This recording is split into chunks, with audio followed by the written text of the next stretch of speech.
સુરતના કામરેજમાં ત્યજી દેવાયેલા નવજાત શિશુ કેસમાં મોટો ઘટસ્ફોટ થયો છે। પાલક પિતાએ પુત્રીને ગર્ભવતી બનાવી બાળક ત્યજી દીધું હોવાનું સામે આવ્યું છે। પોલીસે પાલક પિતાની ધરપકડ કરી છે।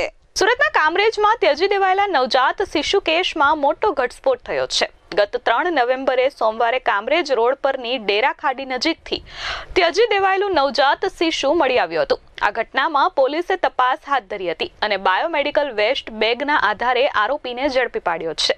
શિશુને સારવાર માટે કામરેજ આરોગ્ય કેન્દ્ર લઈ જયા બાદ મૃત જાહેર કરાયો હતો। નવજાત શિશુ મળ્યા બાદ 108 દ્વારા તેને તાત્કાલિક કામરેજ આરોગ્ય કેન્દ્રમાં ખસેડવામાં આવ્યો હતો, પરંતુ તબીબોએ તેને મૃત જાહેર કર્યો હતો। આ ઘટનાના સીસીટીવી ફૂટેજ પણ વાયરલ થયા હતા, જેમાં એક બાઇક સવાર દેખાયો હતો। પોલીસે તપાસ કરતા જાણવા મળ્યું કે નવજાત બાળકને જન્મ આપનાર યુવતી પર તેના પાલક પિતાએ દુષ્કર્મ આચરી તેને ગર્ભવતી બનાવી હતી। પોલીસે આ નરાધમ પાલક પિતાને ઝડપી પાડ્યો છે।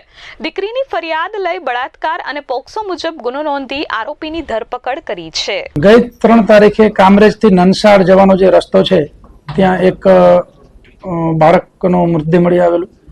બાળક જે છે એ નવજાત બાળક શરૂઆતમાં જીવિત હતું અને ત્યારબાદ મૃત્યુ એટલે શાહઅપરાધ મનુષ્ય વધનો ગુનો દાખલ કરી અને આરોપીની શોધખોળ કરવામાં આવેલી। આ બાબતે આરોપીની અમે જ્યારે પકડમાં લીધા ત્યારે ગંભીર ઘટના એ બાબતની ધ્યાનમાં આવી કે જે આરોપી છે એ આ ઘટનાના જે વિક્ટીમ છે એ વિક્ટીમ દીકરીના પાલક પિતા છે અને દીકરી જ્યારે 14-15 વર્ષની હતી ત્યારથી અત્યાર સુધી એનું શારીરિક શોષણ કરતા આવેલ છે। એટલે એ બાબતમાં દીકરીની અન્ય ફરિયાદ લઈ અને બળાત્કાર અને પોક્સો મુજબનો ગુનો દાખલ કરી આરોપીની ધરપકડ કરવામાં આવેલી છે। ખૂબ જ હિનિયસ પ્રકારનું ક્રાઇમ છે અને આ બંને ગુનાની અંદર આરોપીની ધરપકડ થઈ અને બંને ગુનાની અંદર તમામ પ્રકારના વૈજ્ઞાનિક પુરાવા મેળવી અને આરોપીને સખતમાં સખત સજા થાય એ પ્રકારના પ્રયત્નો કરી રહ્યા છીએ। નિર્મલ પટેલ, S24 ન્યૂઝ, સુરત।